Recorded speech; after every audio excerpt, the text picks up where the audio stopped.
Welcome back to Huffler Garage. This is another video in our Huffler Marine series. So today we're going to be showing you how to do a carburetor adjustment on your 6 horsepower Hangkai.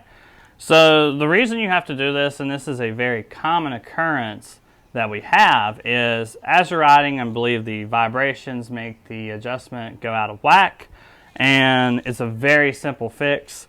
The toolkit that comes with this engine, just to let you know that the screwdriver in there does not fit. It's a little too thick to go in there, so grab you a smaller screwdriver to carry with you, and we're going to show you how that's done. So when you go to pull your top off, your throttle handle is going to have to go forward, and this little lever here, push it down. As you lift this up, your pull cord in the back, just make sure it's straight, and then you're able to pull it right off. So on this side of the engine, here's your carburetor, and we're going to give you an up close of how to do that adjustment. Alright, as you can see here on your carburetor, this top little screw right here is your adjustment screw. And what we're going to do here is put your screwdriver in there, and you're going to want to crank it all the way down.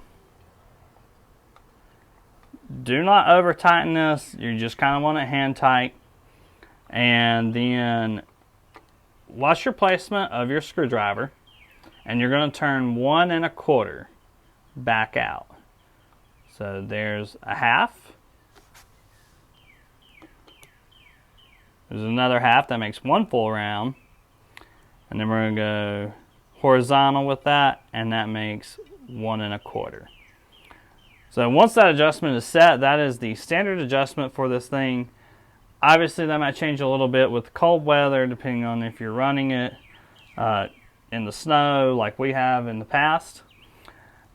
But once you have that set, you're ready to go. A lot of times when this thing gets out of adjustment, you're going to get some overfueling, which can cause the spark plug to foul. If it's under adjusted, it's going to be running lean and you won't have the right amount of power. And that's how you can fix this. You can do this on the back of your boat, out of the water, or whatever, and just set it right back to there. And that is how you do a carburetor adjustment on a Hangkai 6 horsepower. If you have any questions for us, leave them in the comment section, and we will get back to you. Please like and subscribe and follow us for more.